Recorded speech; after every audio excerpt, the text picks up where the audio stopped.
station smelled like recycled air and bad coffee. It always had.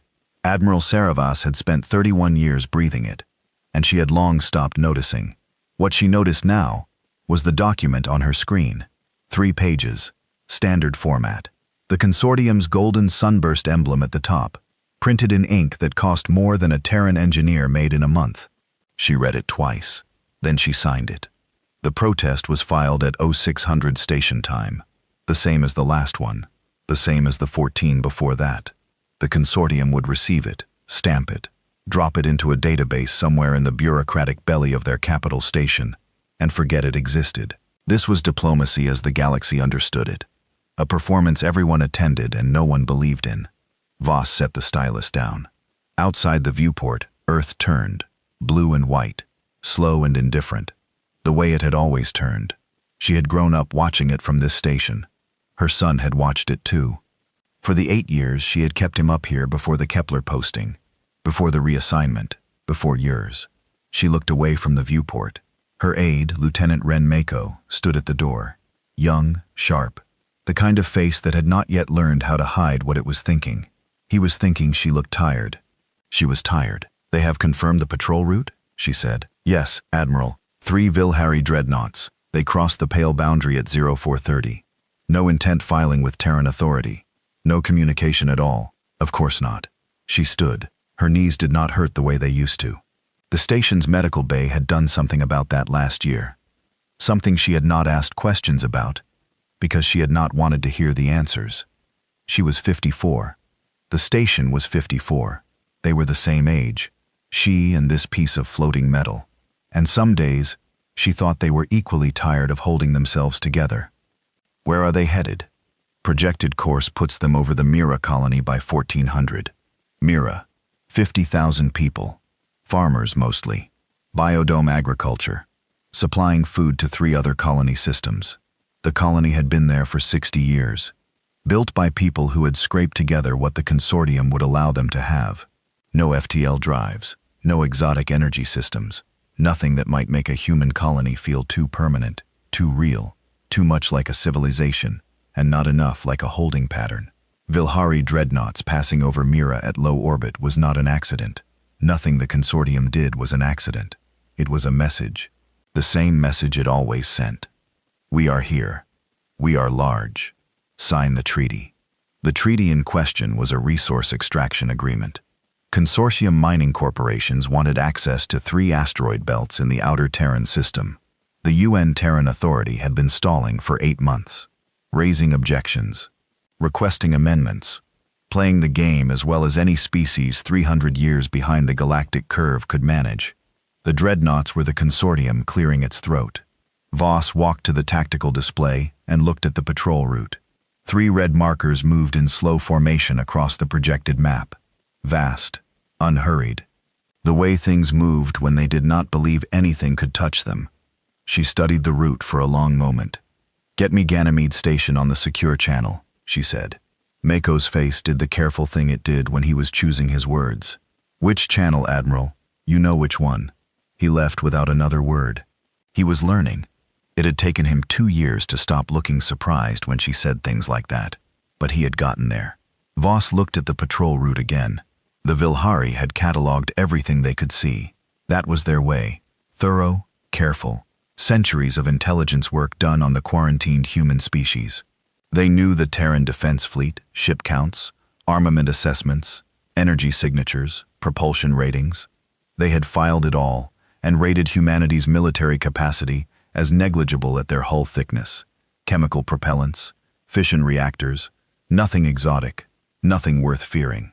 They were not wrong about what they had seen. They just had not seen everything.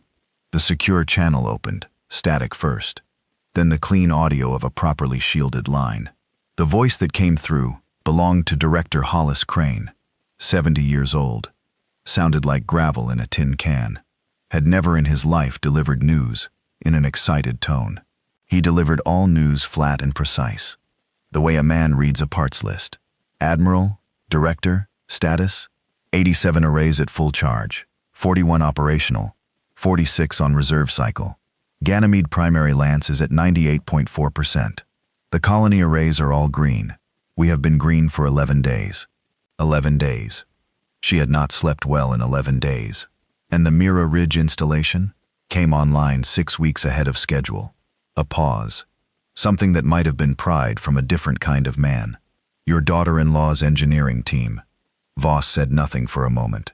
Her daughter-in-law, Lena, who had kept the name Voss after everything, who had raised the grandchildren, Voss saw twice a year on video calls because the posting allowed nothing more, who had poured her grief into blueprints and tunnel surveys and decades of quiet, patient work in sealed underground facilities that appeared on no consortium map.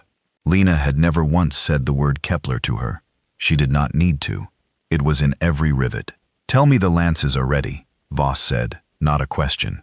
It had not been a question for 3 years, not since the last simulation, not since the numbers had come back clean. She said it because it was the ritual of it, the way soldiers check weapons, not because they doubt them, but because the checking is itself a kind of faith. "They are ready, Admiral." She exhaled slowly through her nose. "Thank you, Director." She closed the channel. Outside, the Velhari dreadnoughts continued their slow arc toward Mirado Colony.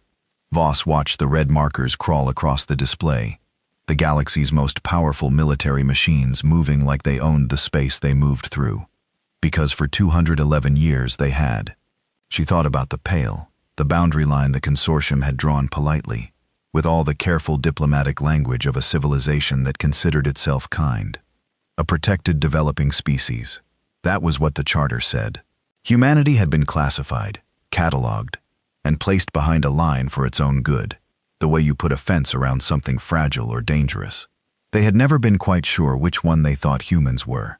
Voss had read the consortium's original quarantine documentation, declassified 30 years ago, and the uncertainty was right there in the language.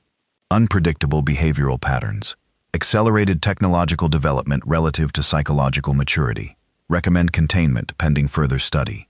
Containment pending further study. 60,000 people had died at Kepler Colony because the consortium had decided a blockade was the cleanest way to enforce a trade restriction. No weapons fired, just ships in the way, stopping food convoys, stopping medicine transports, stopping the supply runs that kept a colony alive. 6 months. A lesson. The Velhari High Arbiter had called it in the official report afterward. A necessary demonstration of the limits of unilateral human action. 60,000 people. A lesson. Voss picked up the signed protest document. 3 pages, standard format. The right words arranged in the right useless order. She set it back down. Her grandfather had been an engineer. Before him, the family line went back through ordinary work, ordinary hands, ordinary lives.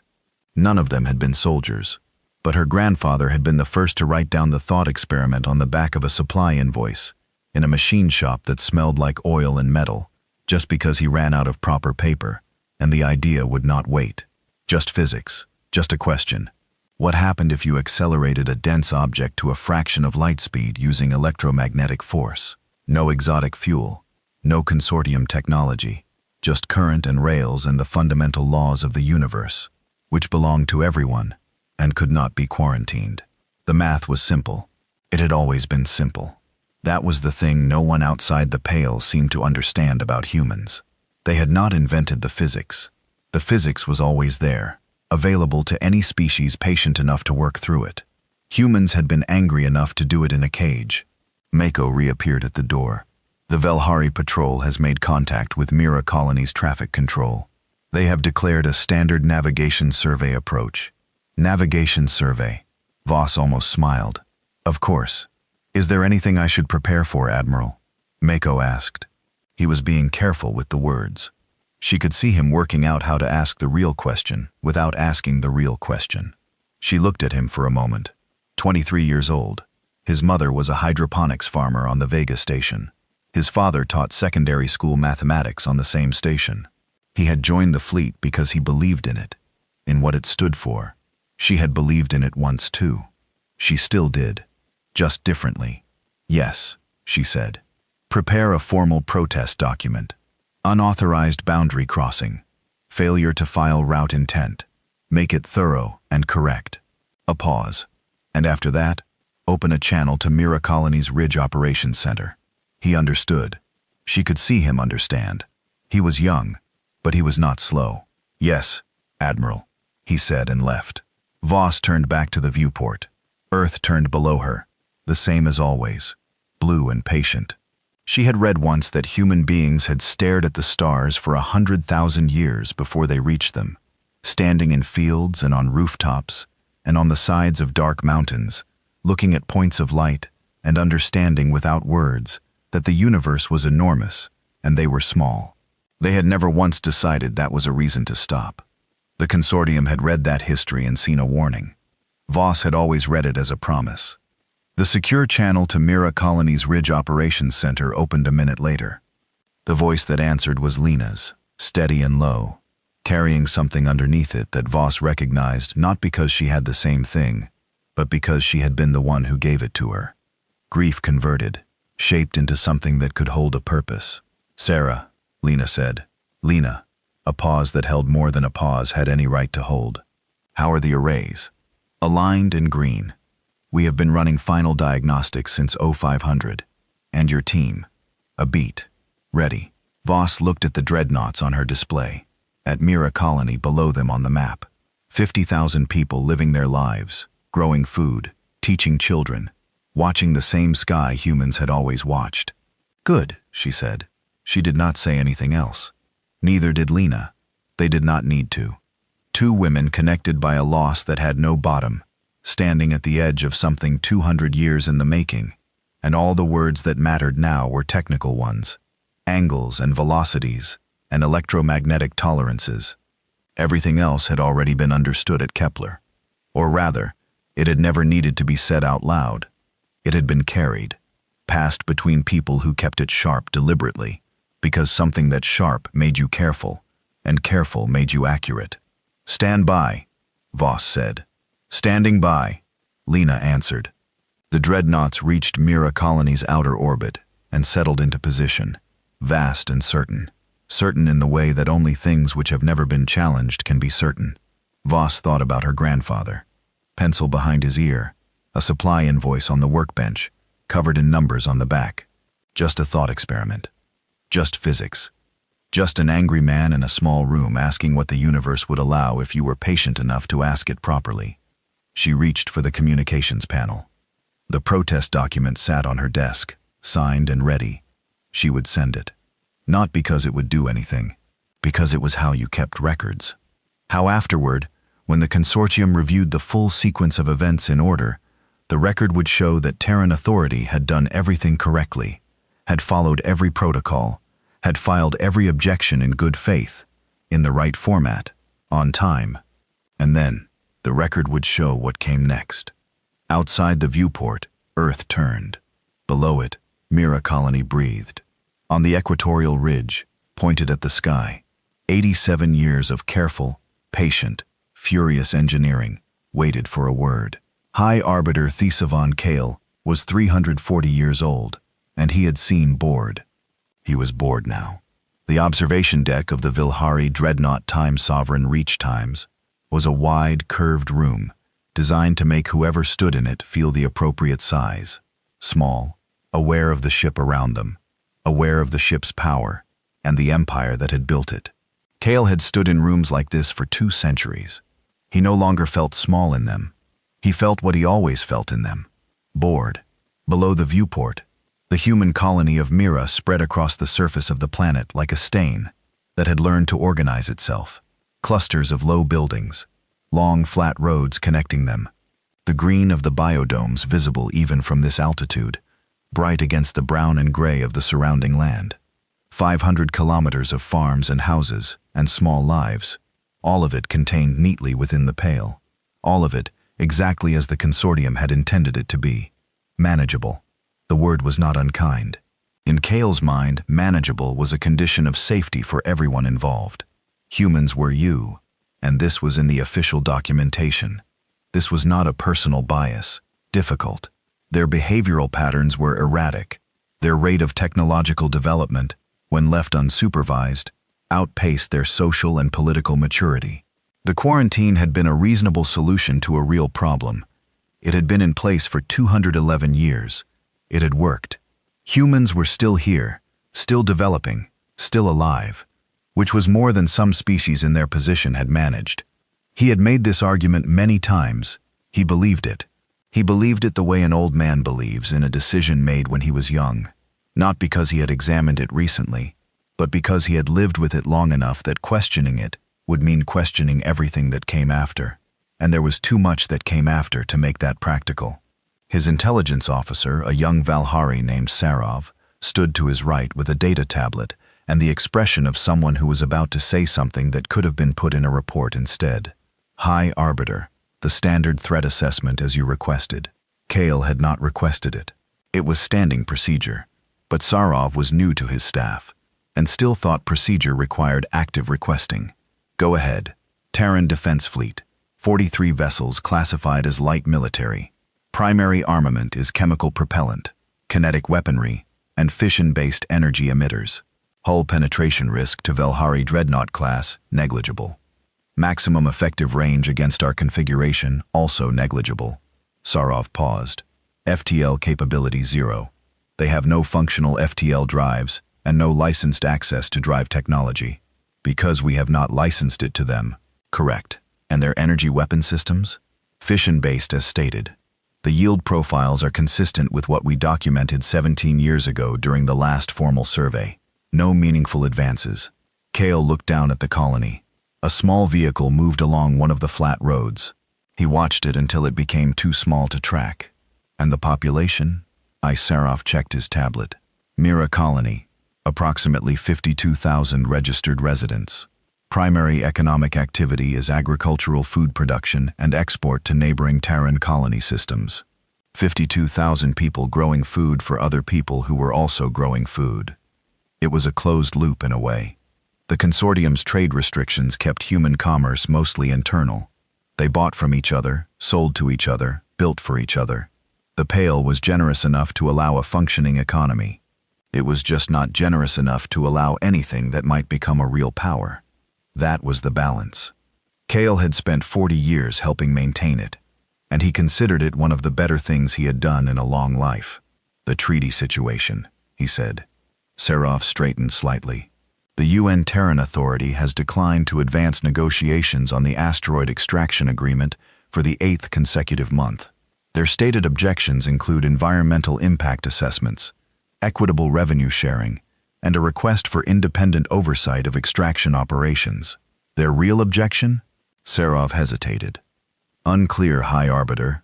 Kale knew what it was. The humans thought the deal was bad. They were right. It was bad. But it was also what was available to them, because the alternative was no deal, and no access to the markets and technology channels that came attached to consortium trading agreements. And the Terran Authority's economists understood the math well enough to know that eventually they would sign. The dreadnoughts were just helping them understand the math a little more clearly. Take us into low orbit, Kale said. Standard demonstration profile. The Times Sovereign reached Times adjusted its course. The other two dreadnoughts, the Times Honor Doctrine Times and the Times Meridian of Law, followed in formation. They moved the way they always moved, with the gravity of things that had no reason to hurry, because nothing was going to stop them anyway. Kale watched the planet grow larger in the viewport.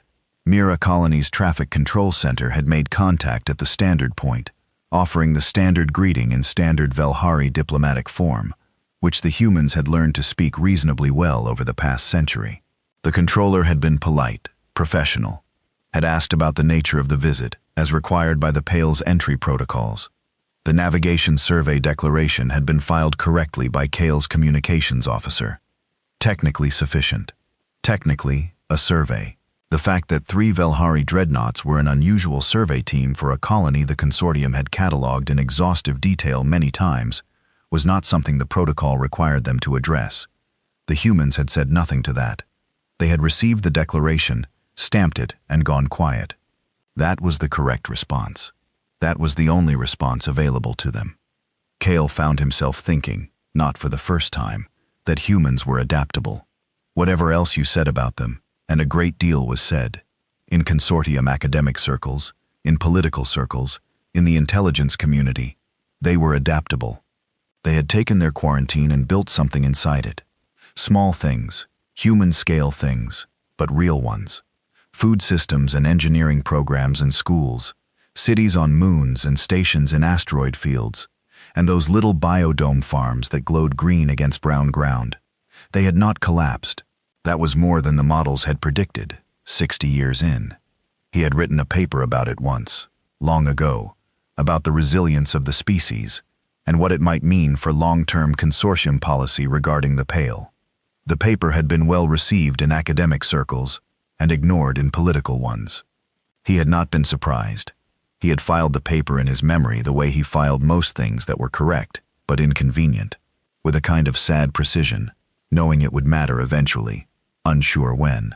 Low orbit achieved, his navigation officer reported. We are at optimal demonstration altitude. Below them, Mira Colony was close enough now to see the individual shapes of buildings. The biodomes were enormous from here, great curved structures catching light. The roads were lines, and the vehicles on them were dots. Cale watched it in silence for a moment. Somewhere in the colony's communication systems, the formal protest from Terran authority would be arriving shortly. It would be correctly worded, correctly filed, precisely useless. The consortium would receive it, acknowledge it, and archive it. Cale himself would sign the acknowledgement because that was also procedure. And procedure was the shape that civilization wore when it wanted to appear reasonable. He was prepared to sign the acknowledgement. He was prepared to accept the protest. He was not prepared for what his tactical officer said next. High Arbiter. The voice was careful in a way that pulled Cale's attention from the viewport before the words were finished.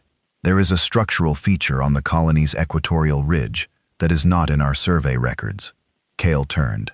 The tactical display had already shifted to show a magnified image of the ridgeline. He looked at it. A series of large cylindrical structures evenly spaced along the ridge, each one perhaps 40 meters in diameter. They were connected by what appeared to be infrastructure conduits, support frames, access platforms. The whole arrangement ran for several kilometers along the high ground. Industrial facilities? He asked. Possibly. The tactical officer did not sound certain. The construction style is consistent with Terran industrial architecture. No energy signatures that match anything in our database. Quote, how long have they been there? The ridge development is not in the last formal survey. A pause. The last formal survey of Mira Colony was conducted 11 years ago.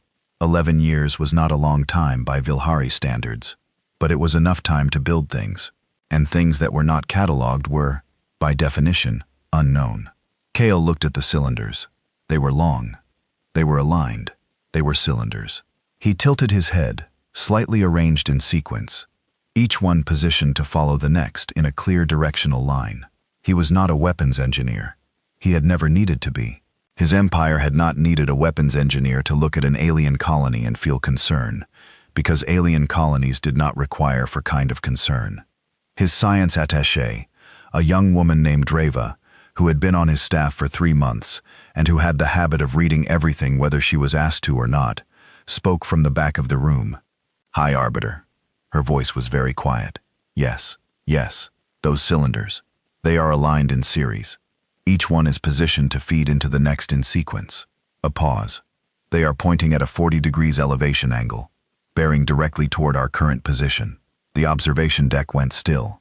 Not the mechanical stillness of a paused room, the specific, deliberate stillness of Velhari, who were thinking about what they had just heard, and choosing not to move until they had decided what to do with it. Cale did not move. He looked at the cylinders on the display. Long, sequential, pointed upward at an angle that, if extended into space, would intercept the space his dreadnoughts currently occupied. Navigation survey he had filed. Standard demonstration profile. What are they? He asked. I do not know, Dreva said. We have no matching profile in the human technology database. There is no energy signature, no chemical exhaust, no power bloom that our sensors register. She was looking at her data screen and her voice had the flat tone of someone reading something they were still deciding whether to believe. Whatever they run on, our sensors do not recognize it. Things we do not recognize, Cale said. Yes, yes. He stood very still. Velhari communicated displeasure by going still. They communicated fear the same way, which was either an efficient use of the same signal or a cultural decision made long ago that some emotions did not deserve to be distinguished from each other. Cale had always thought it was the second one. He looked at the cylinders, then at the tactical display showing his 3 dreadnoughts sitting in low orbit, then at the cylinders again. "Serov," he said. "High Arbiter. The threat assessment you read me. How old is the underlying data?" Serov checked his tablet. His fingers moved carefully. "The most recent direct observation data is from 11 years ago. The assessment model was updated 4 years ago, with extrapolated projections." "Based on extrapolated," Cale said. "Yes, High Arbiter. So we assessed what we expected them to have, based on what we saw 11 years ago." "That is correct." Cale was still Cale. The cylinders on the display were still too. Long and gray and silent against the ridge. Not doing anything. Not glowing. Not humming. Not showing a single emission that his sensors could identify or quantify, or fit into a category of known threat. Unknown things could be nothing. Unknown things were often nothing. Serov's assessment was probably correct, and the cylinders were probably industrial infrastructure. And this was probably a standard demonstration visit of a kind he had conducted 17 times in 200 years of diplomatic work. And everything was probably fine. He had spent his career on times, probably. "Begin approach withdrawal," he said. His navigation officer turned surprised. "High Arbiter, we have not yet completed the standard I said begin withdrawal." The officer turned back to his controls. Cale kept his eyes on the cylinders. They did not move. They did not change. They sat along the ridge in the afternoon light of the colony sun, gray and large and perfectly still. And they told him absolutely nothing about what they were. And that silence, where data should have been, was the first thing in a very long time that had made him feel something he did not immediately have a name for. Not fear. He was 340 years old, and he had not felt genuine fear since his 2nd century. Something quieter than fear. Something more careful. The feeling a man when he realizes in the middle of a familiar room that a piece of furniture has moved, and he cannot remember moving it, and no one else should have been in the room. The withdrawal had barely begun when his communications officer spoke. "High Arbiter, incoming transmission from Terran Authority. Standard protest filing, unauthorized boundary crossing, failure to file route intent. S. Acknowledge it," he said. Standard response. "Yes, sir." And the officer paused. "There is a second transmission from the colony surface. It is addressed to us directly, marked as coming from the Mira Colony Ridge Operations Center." Cale turned. "What does it say?" The officer read it aloud. Short, 3 sentences. The first sentence was a formal greeting in Velhari diplomatic language, correctly structured. The second sentence was a notification that Terran Authority had filed a protest regarding the boundary crossing, which Cale already knew. The third sentence was a request that the Velhari patrol please maintain its current altitude and heading for the next 4 minutes to allow for the safe completion of a routine technical calibration being conducted at the Ridge Operations Center. Cale read it twice in his head after the officer finished. Maintain current altitude and heading. Routine technical calibration. He looked at the cylinders on the display, pointing upward, 40 degrees angle, bearing that intersected precisely with where his ships were. He did not finish the thought. "All ships," he said. "Maximum withdrawal speed. Now." The Time Sovereign reach times moved, not quite fast enough. The tactical room on Voss's station had a smell to it that she had never been able to identify precisely.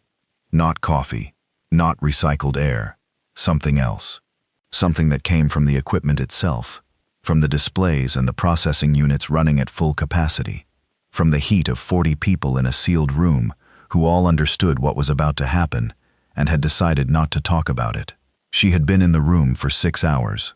Mako stood at the communication station. The 4 tactical officers stood at their displays.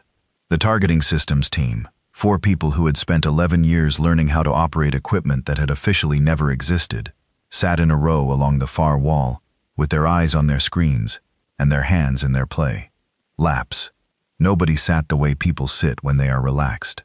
The Velhari patrol had gone into withdrawal 11 minutes ago. Cale had ordered it. She did not know why, and she did not particularly care why.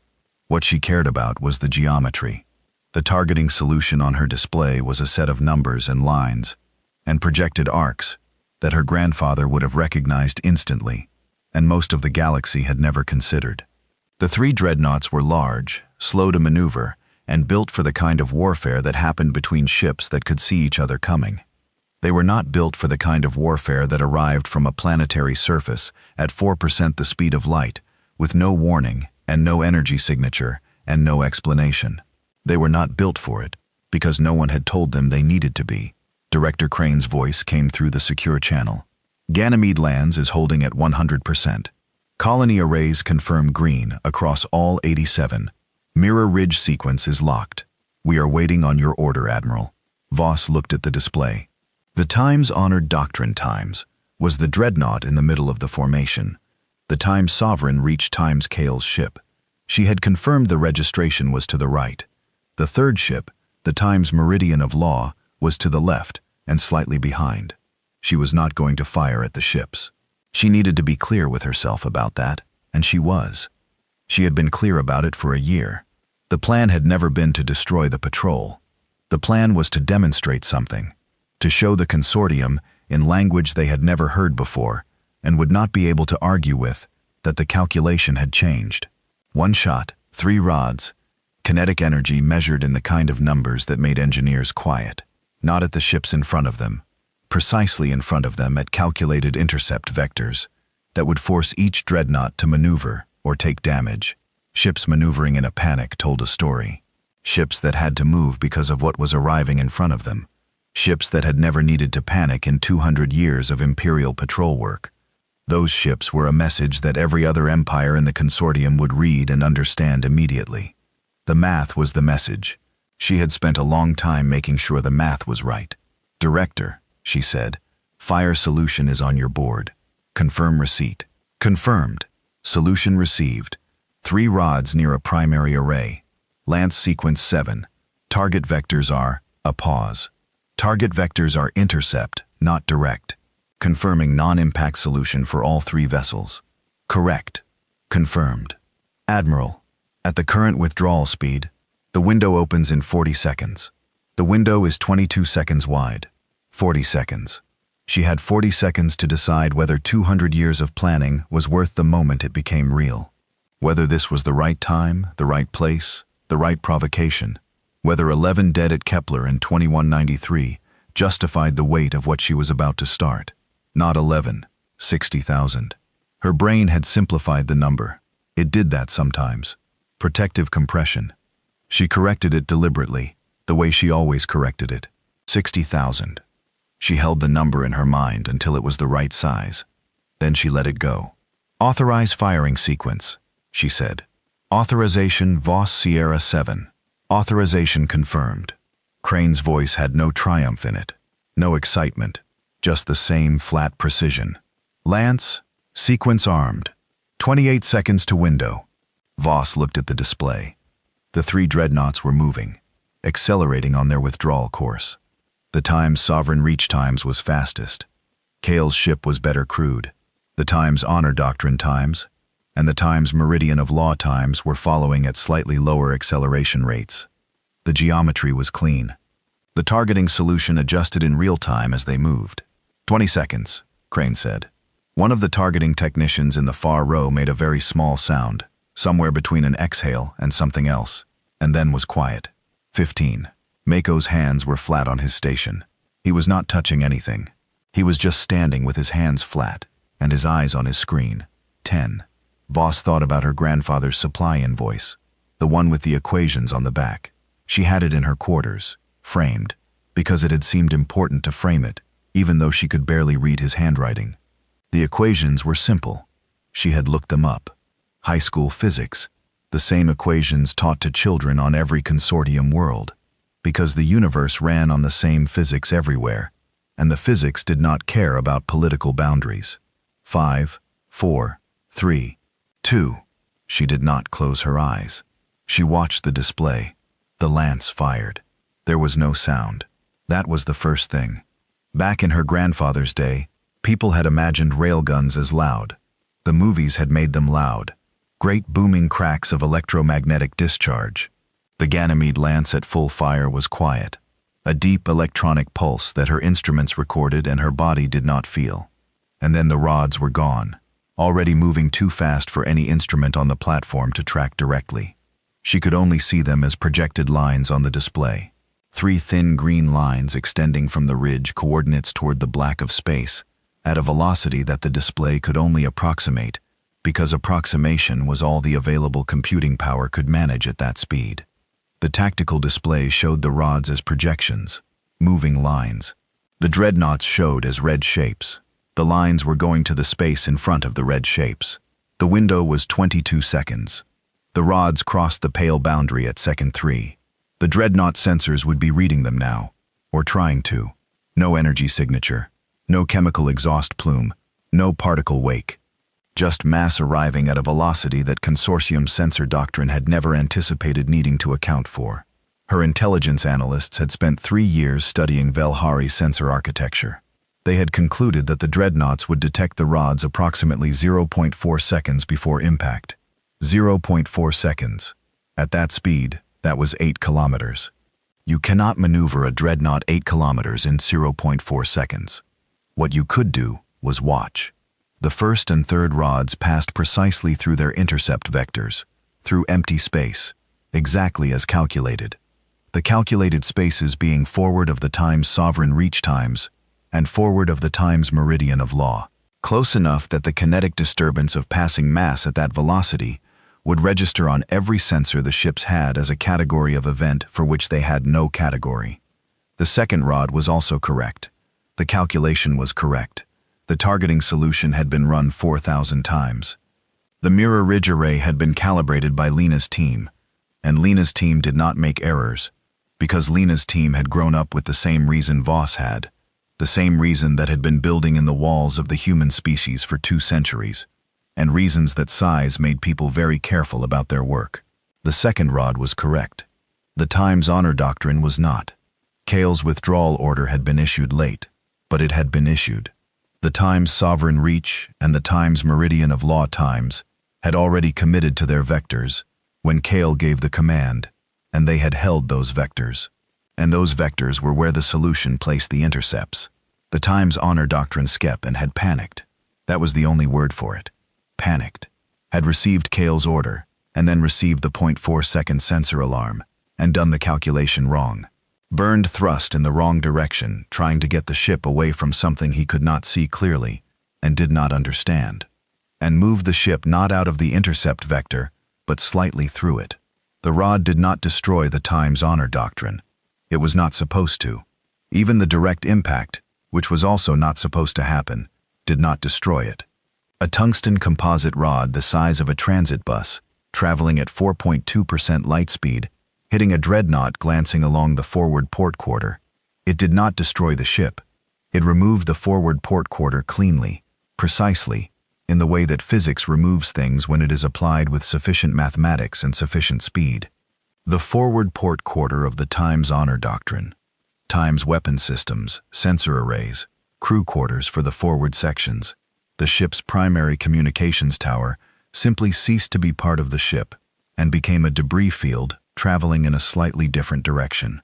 Voss watched the dreadnought icon on her display change shape. Damage report is coming in on consortium emergency channels, Mako said. His voice was steady. She had trained it to be steady. The training held. The Times Honor Doctrine is registering as still mobile. Propulsion intact. Life support in the main hull is intact. Casualties? Mako looked at his screen. He was quiet for exactly 3 seconds. The consortium emergency channel is reporting 11 crew. 11. Voss closed her eyes. 2 seconds. She opened them. 11 was not 60,000. She knew that. She had known it before the shot was authorized, and she had authorized it anyway. Because this was what the shape of the situation required. Because the alternative was another generation of people living inside a line someone else drew. Because the only language the consortium had ever actually heard was the language of consequence. She knew all of that. She closed her eyes for 2 seconds anyway. Because 11 was also 11. 11 was people who had woken up that morning and done what they were told and gone where they were ordered to go, and stood in the part of the ship that was later not there. 11 was a number you had to hold at the right size before you could do anything useful with it. She held it. Then she set it down, carefully. In the same place she kept 60,000. In the part of her that did not forgive, and did not forget, and did not allow either of those things to become something weak. Send the treaty counter-proposal, she said. The version we discussed in March. Full text, all amendments, a pause, and a formal expression of regret regarding the navigational incident. To the Times Honor Doctrine. Times specifically. Copied to Velhari, Imperial Command. Mako was quiet for a moment. A formal expression of regret? Yes. For the navigational incident? That is what I said. Another moment. Then, yes, Admiral. She meant the regret. That was the thing that people who did not know her would not understand. She meant it. Completely. She regretted that the Times Honor Doctrine's captain had panicked and moved his ship into a non-impact vector. She regretted the 11 dead. She regretted every single one of them individually, in the honest way that people regret things they cannot undo, and did not intend, and chose to risk anyway. She also meant the counter-proposal. The treaty was real.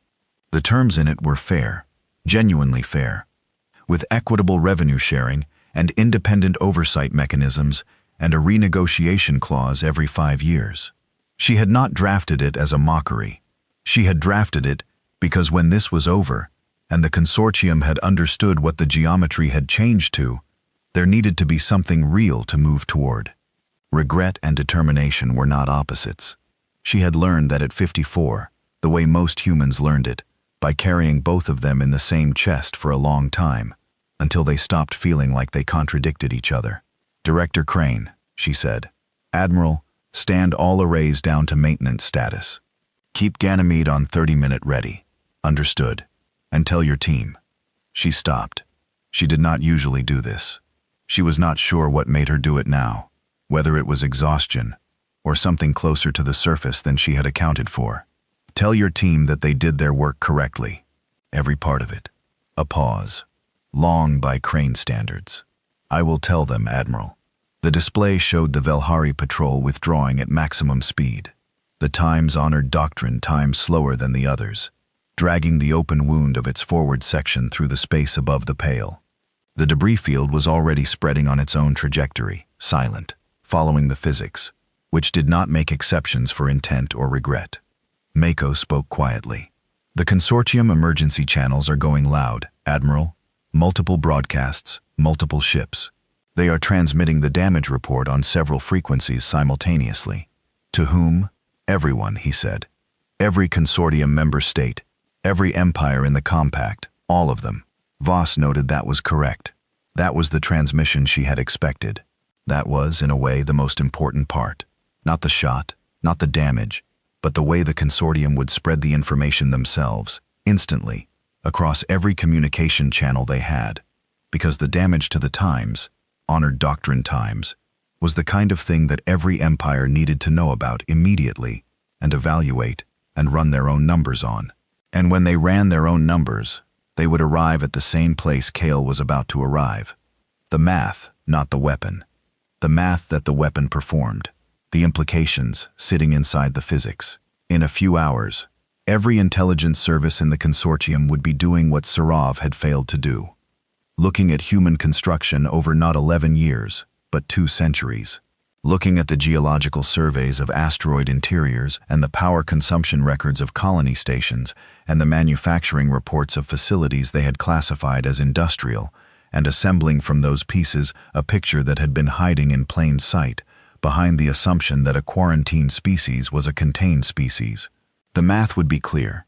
Humans had been building this for 200 years in the dark, in a cage, patiently, precisely, without showing it. Generation after generation passing the plans down and the reasons down, and the grief down, until they had something that could speak in a language the consortium could not argue with. Voss looked at the stars on the display. The dreadnoughts were specks now, retreating. The pale boundary line ran across the tactical display where it always ran, the line that marked the edge of what humans were officially permitted. She had not crossed it. She had fired from inside it. That was the other thing the intelligence services would understand when they did their full analysis. Terran authority had not violated the Pale, not technically. Every lance was inside the boundary. Every piece of equipment was inside the permitted Terran territory. Humans had built a weapons network inside the cage, and the network could reach out of the cage while remaining entirely within it. The cage was still there. The math had changed what the cage meant. She thought about the protest document she had sent this morning. Correctly worded, correctly filed. She thought about how it would sit in the consortium's database alongside this day's events, and what the combination of those two things would look like to an historian reading it 50 years from now. Probably the same thing it was designed to look like. A species that had done everything right and been ignored anyway, and then had stopped asking. "Admiral," Mako said, "we are receiving a transmission from the Time Sovereign Reach, from High Arbiter Kale personally." Voss looked up. "What does it say?" Mako read it. 3 sentences. The first was a formal acknowledgement of the protest filing. The second was a statement that Valhari Imperial Command would review the events of the day and respond through appropriate diplomatic channels. The third sentence was addressed to Voss directly, which was irregular. Kale should have addressed it to Terran authority. He had addressed it to her by name. It said, "We will speak soon." Not a threat, not a promise. Something in between. In the flat, formal language of a man who had just done math he was not finished doing. Voss read it twice. Then she set it aside and looked out the viewport at the planet below, and the stars beyond it, and the line across her display that someone else had drawn to tell her where she was allowed to be. "Tell him," she said, "that we look forward to it." The emergency broadcast went out on 17 frequencies simultaneously. Kale sent it himself from his personal command chair on the Time Sovereign Reach, while the ship was still accelerating away from the Pale at a speed that felt, for the first time in his career, like it was not quite enough. The Time's honored doctrine Times was behind them, bleeding atmosphere from the open wound where its forward quarter used to be. 18 ships from the nearest consortium patrol fleet were already moving to assist. The crew of the Time's honored doctrine Times was not in danger of dying. Kale had made sure of that first. Then he had sent the broadcast. He sent it personally, because that was how every intelligence director and military commander and sitting emperor in the consortium compact would know immediately, before they had read a single word of the report, that something had changed. Kale did not send things personally. He was the High Arbiter. He had a staff of 300 people whose entire purpose was to send things on his behalf. The act of doing it himself was a signal before the signal. By the time the Time's Sovereign Reach Times had cleared the outer boundary of the Mira system, he had 47 responses in his queue. He did not read them. He called Dreva into his study instead. She came without being told to bring her data tablet because she had been carrying it since the observation deck and had not set it down. She stood in the doorway of his small study, the way young staff stood when they were not sure if they were allowed to sit, which was to say, she stood slightly too straight and looked directly at the wall behind his head. "Sit," he said. She sat. "What did we actually see?" he said. She had the answer ready. She had clearly been organizing it since the observation deck and was waiting for someone to ask for it in those exact words, because those were the right words. 3 kinetic impactors, solid tungsten composite, based on the debris spectroscopy we managed to capture from the Time's honored doctrine. Secondary sensors before the forward array was destroyed. Mass is estimated at approximately 17,000 kilograms per unit. She looked at her tablet.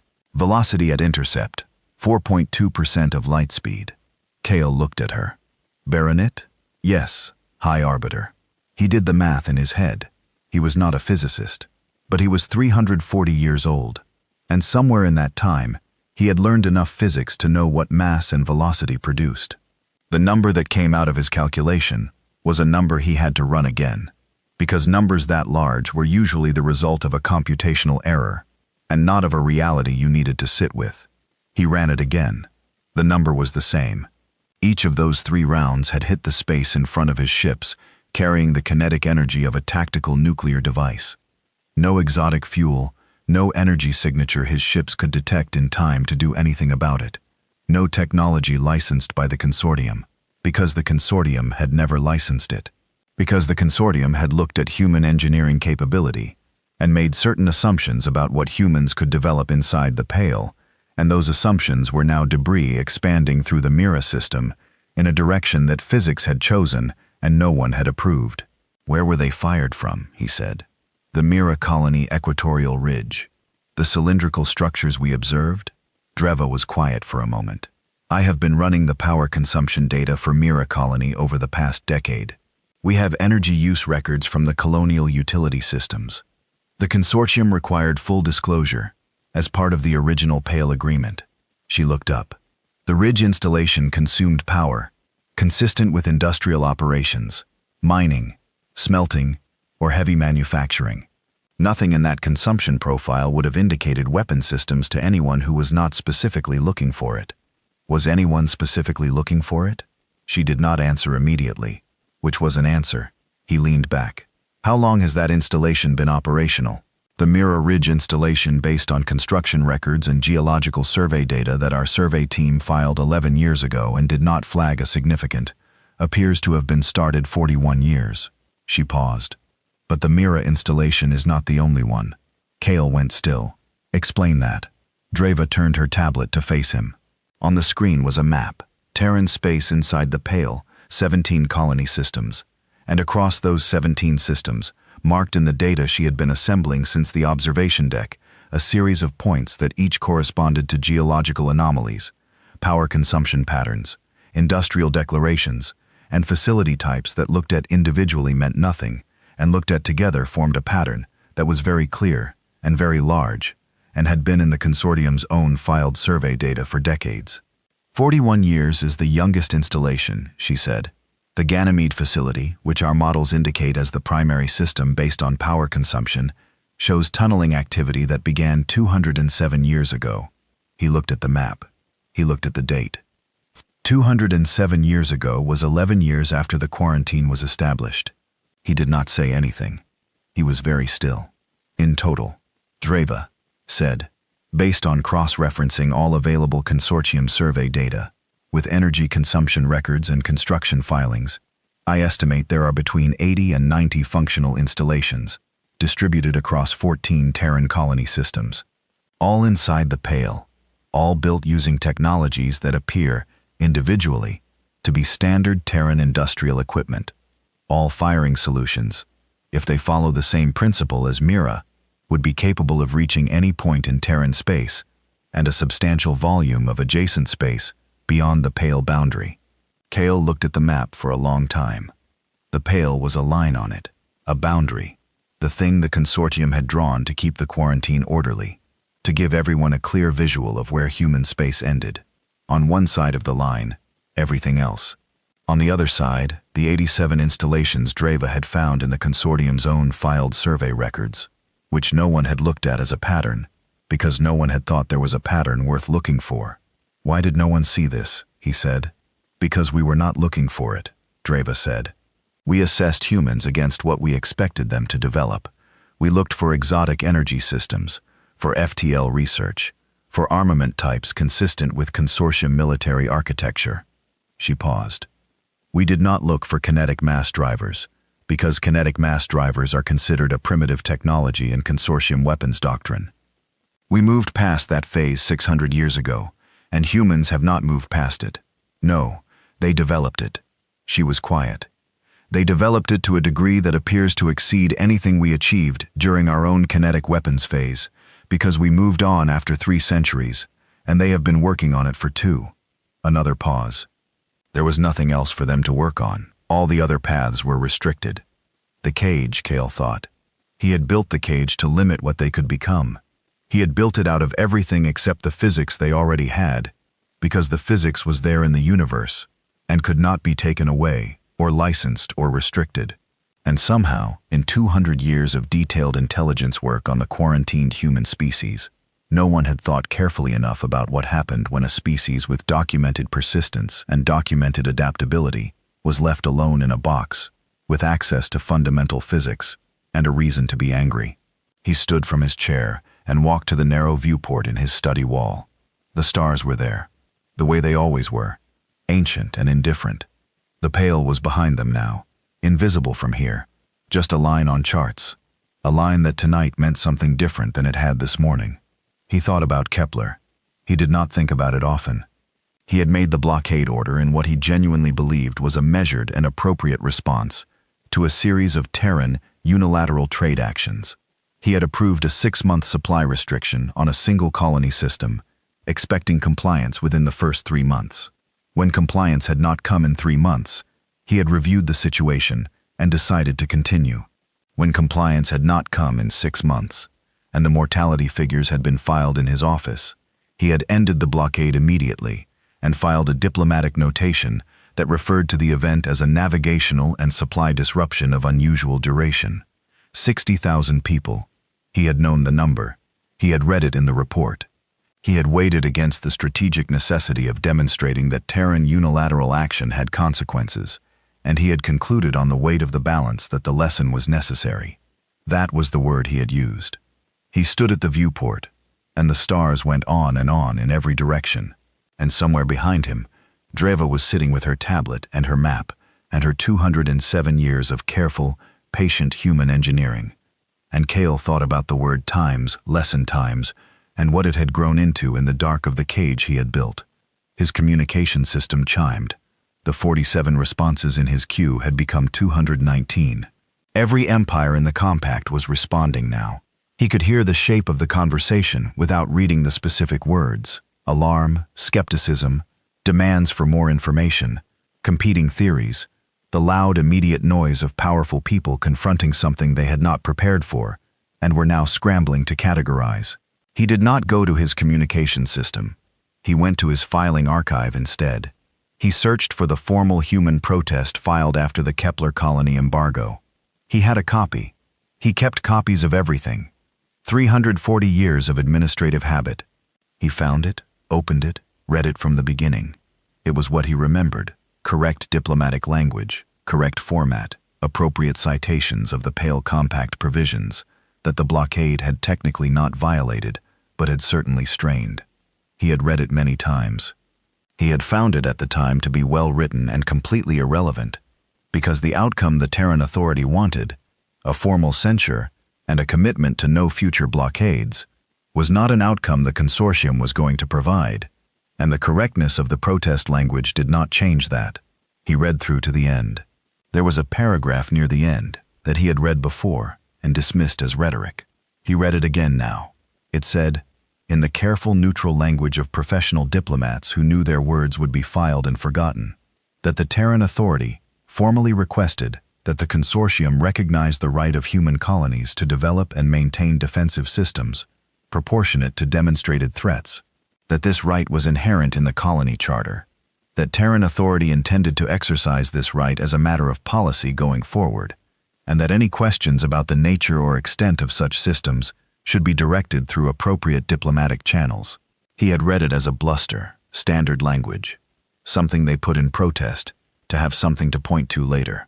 He looked at the date on the protest. 162 years ago. He looked at the map on Dravis's tablet, which she had left open on his desk. 162 years ago, humans had filed a formal notice in the right language, through the right channels, correctly formatted, and then they had continued building, and the consortium had continued ignoring the filing. And here was the result, visible in the data of the consortium's own surveys, laid out in the pattern of 87 installations distributed across 14 colony systems that had been waiting quietly for 162 years, since before the people who built most of them were born, since before the people who designed them were born, since before everything except the reason had been born. Kale sat down at his desk. He had spent his career believing that the quarantine was mercy. That was not a lie he had told himself. He genuinely believed it, had argued for it in writing and in conference rooms for 2 centuries, had defended it against the consortium members who wanted harsher restrictions, and against the minority voices who wanted loosening. He had been the moderate position, the humane one. He sat with that now. He sat with what 200 years of humane quarantine had produced, in the dark, where no one had looked carefully enough. Not because they were hiding it particularly well. They had filed the paperwork. They had declared the facilities as industrial. They had put the protest in the record. Every piece of it was in the consortium's own filed data. visible to anyone who read it as a whole instead of in separate assessments by separate departments, that each had their own category for human development, and none of those categories connected to each other. The consortium had not been outsmarted. It had not been deceived by superior human cunning. It had done what large, powerful, comfortable empires do when they look at smaller, contained things. It had assumed the smaller thing was doing what the smaller thing had always done, and it had not looked too hard, because looking too hard implied the possibility of finding something, and finding something would require a response, and the comfortable position was that no response was required. He opened his communications queue. 253 responses now. He read 3 of them. The first was from the Merithian Imperial Council, asking for a full tactical briefing. The second was from the Praxis Governance Board, requesting emergency session. The third was from the Consortium Secretary of Military Affairs, asking a question in language that was trying very hard to be calm. The question was, how many installations are there? Kale thought about the map on Dreva's tablet. 87 confirmed, distributed across 14 systems, each one capable of firing projectiles from inside the Pale to targets outside the Pale. Each one currently, as of the Mira incident, demonstrably operational. He thought about the number of human colonies inside the Pale. He thought about how many of them he had surveyed in the past decade. He thought about how many of them he had surveyed carefully. He looked at Dreva. Is this the complete list? She met his eyes. Steady. This is the list I assembled from existing consortium survey data, High Arbiter. I cannot determine how many installations exist that were not within the coverage of our surveys. He nodded. He picked up the response to the Secretary of Military Affairs. He wrote, briefing to follow. Convene the compact assembly. I am returning to the capital. He did not answer the specific question about how many installations there were, not because he was hiding something, because the honest answer was that he did not know, and the honest answer to that was that they had never looked, and the honest answer to that was worse than any specific number. He sent the response. Outside the viewport, the stars continued in every direction. Behind the ship, the Pale was a line on charts that tonight meant something different than it had this morning. The cage was still there, intact. The line was still drawn where it had always been drawn. The math had changed what the cage meant. He thought about what he was going to say in the assembly. He had given speeches in that assembly for 120 years. He had always known what he was going to say before he said it, because he had always understood the situation well enough to describe it before he arrived. This time, he did not know what he was going to say. He knew what he was going to have to stop saying, a lesson he had called Kepler, a necessary demonstration. He had believed it then, and he had continued believing it through 200 years of morning briefings and diplomatic sessions, and that patient human protest, filed in the correct language, through the correct channels, and promptly archived and forgotten. He sat very still at his desk. He looked at the map. The humans had built this in the dark, with what they had, and what they knew, for the same reason people build anything in the dark, with what they have. Because the dark was where they were put, and what they had was all they were given. And the reason was right there in the shape of everything that had happened to them, readable by anyone who took the time to look. He had not taken the time to look. He had assumed there was nothing to see. He sat with that for a long time. Then he pulled up the formal human treaty counter-proposal that Terran Authority had transmitted shortly after the incident. He read it, all of it. The equitable revenue provisions and the oversight clauses and the renegotiation terms. It was a fair document, genuinely fair. He read it twice, to be sure he was not misreading it. He was not. He sat with that, too. Then he told his communications officer to set a course for the capital at maximum speed and clear his schedule for the next 3 weeks. There was an assembly to prepare for, and before the assembly, there was a message he needed to compose. Not to the Secretary of Military Affairs, not to the Imperial Council, to Terran Authority, to Voss by name, because she had done him the professional courtesy of demonstrating exactly what she had, and why she had it, and what she was prepared to do with it. And that kind of honesty deserved a response in kind. He had no idea yet what the response was going to say. He began writing it anyway. 6 months after the shot, it rained in Geneva. Not symbolic rain, real rain. The gray, persistent kind that the city got in autumn that made the streets dark, and the lake flat, and the old buildings looked like they had always been there, and would always be there, which was the impression Geneva had been designed to give, because it was a city, built by people who understood that permanence was a feeling you could engineer if you arranged the right stones in the right order. Admiral Sarah Voss stood at the window of the UN Assembly Building's preparation room and looked at the rain. She had a cup of coffee that she had not drunk. Behind her, 4 members of the Terran Authority negotiating team were going over the briefing materials for the 3rd time in 2 hours. Not because the briefing materials had changed, but because going over them again was what you did when you were waiting for something historic, and you needed your hands to be doing something. Mako stood by the door. He had not said anything in 40 minutes. He had learned in the past 6 months when to say nothing. It was one of the more valuable things she had watched him learn. 6 months. In 6 months, the consortium had convened an emergency assembly, conducted a full review of Terran intelligence procedures, commissioned 17 separate reports on human technological development, issued a formal statement acknowledging that the Mira incident involved a navigational error by the Times-honored doctrine as captain rather than an intentional attack, and quietly stopped every act of expansion plan within 3 light-years of the pale boundary. The mining corporations with extraction agreements pending had received no explanation. They had not required one. They were corporations, and corporations understood the language of risk assessments being quietly revised. Every empire in the consortium compact had run their own version of Dreva's analysis. Kale had not shared Dreva's analysis. He had not needed to.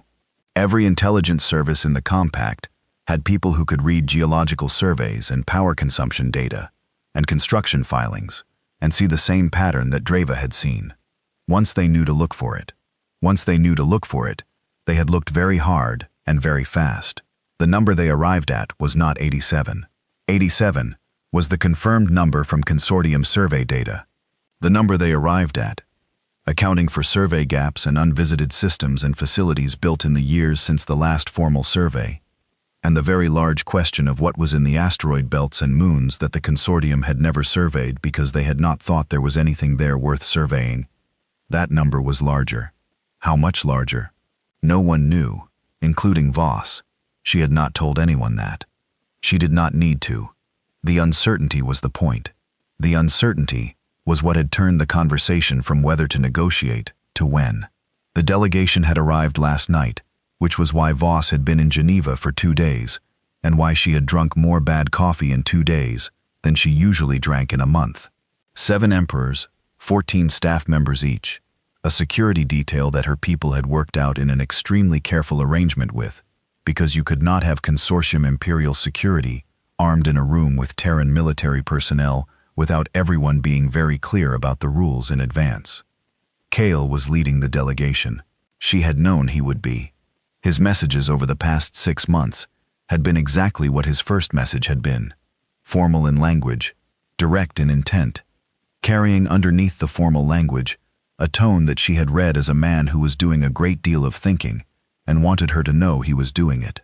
They were not warm messages. They were not friendly. They were the messages of someone who respected precision enough to use it honestly. She could work with that. The door opened. One of the authority's protocol officers leaned in. "They're ready, Admiral." She picked up her coffee, set it down, left it.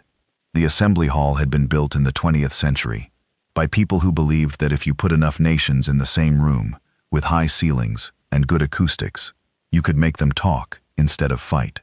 The theory had worked imperfectly, the way most theories about human beings worked imperfectly, but the room was still there, and it still had high ceilings. And today it held something the 20th century architects had not anticipated when they chose the sight lines and the seat placement. 7 galactic emperors sitting in chairs clearly designed for human bodies in various states of managed discomfort. Voss walked in. She walked the way she always walked, the same pace, the same posture, the same expression that her officers had long ago decided meant she had somewhere to be, and was simply passing through the current location on the way there. She sat at the Terran Authority table without looking at the Emperor's delegation longer than a moment, because looking too long was a kind of statement, and she was saving her statements. Kale sat at the center of the delegation table, 340 years old, and he showed about 120 of them. The Velhari aged slowly, which was either an advantage or just a longer way to be old, depending on how good the century was.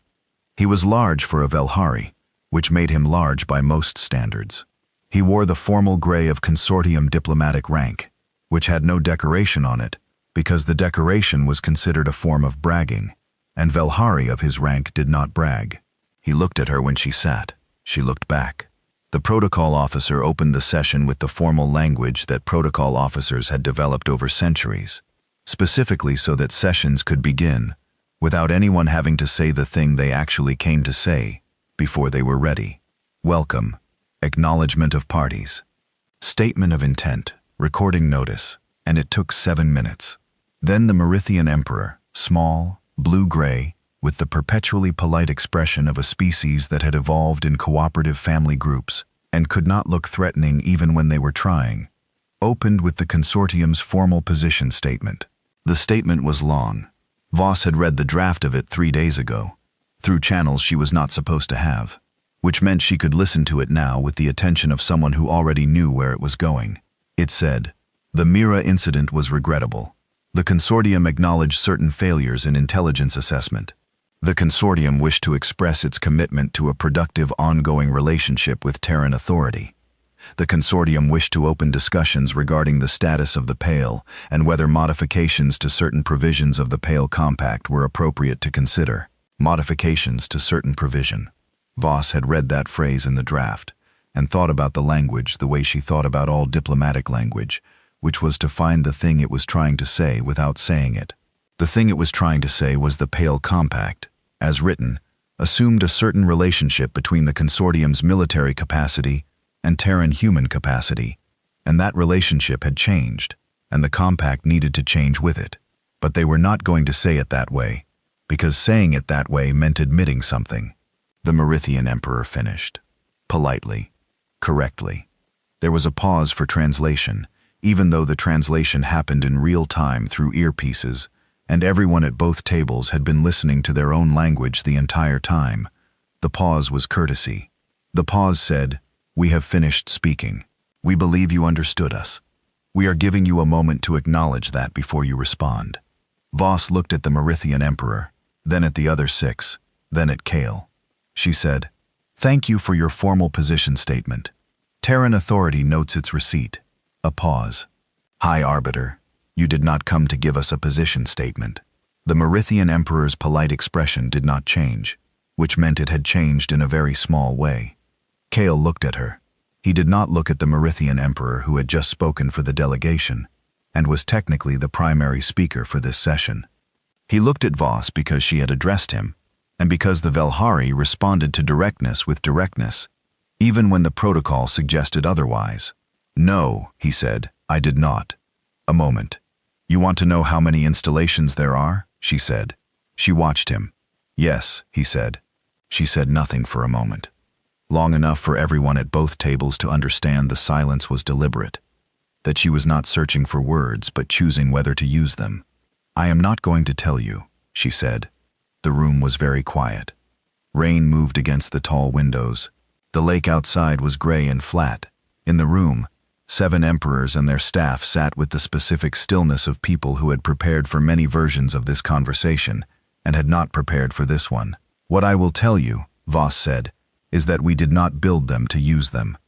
She looked at Kale specifically because this was for him, because in the messages over the past 6 months, she had read the shape of his thinking, and she knew this was the question underneath all the other questions. The consortium has asked in various ways, through various channels, what Terran authority's strategic intentions are, whether this is a declaration of hostilities, whether we intend to press any kind of military advantage. She put her hands flat on the table. "The answer is that we built them, so you would have to decide." A pause. "Decide what?" Kale said. "Whether to let us out." She watched him hear it. "For 211 years," she said, "the consortium made every decision about our status. Where we could go, what we could build, who we could trade with, what technology we could access. You decided, and we filed protests, and the protests were archived, and you decided again." She did not raise her voice. She never raised her voice. The even tone was the point. The even tone said this was not anger. This was fact, and facts did not require volume. You took that choice from us the day you drew the pale. We simply took it back. The room held the silence. Kale was very still. He had the Velhari stillness that could mean displeasure or fear, and she had learned in 6 months of his messages to read the difference. This was neither one. This was the stillness of a man who had already heard this sentence in his own head, and was now hearing it from the person it was true of. And those were different experiences. The treaty counter-proposal, he said, is real? She said, all of it. The terms are fair, and we mean them.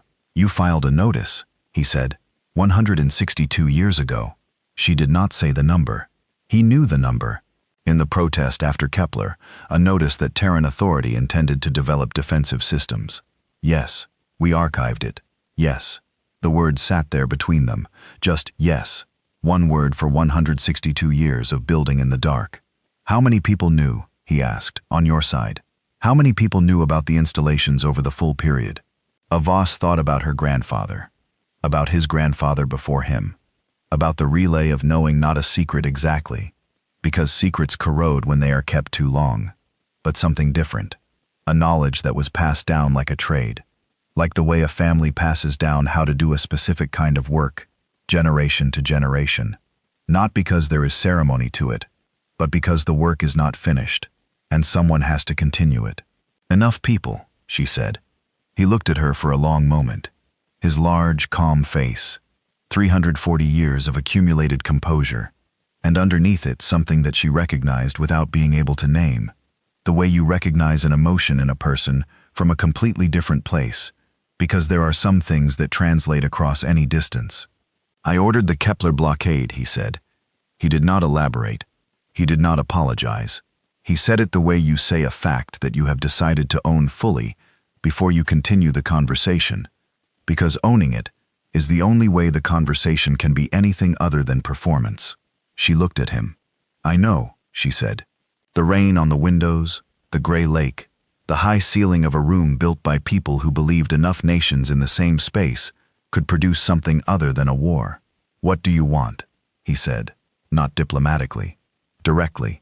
In the flat way his messages had been direct, stripping the formal language down to the actual question.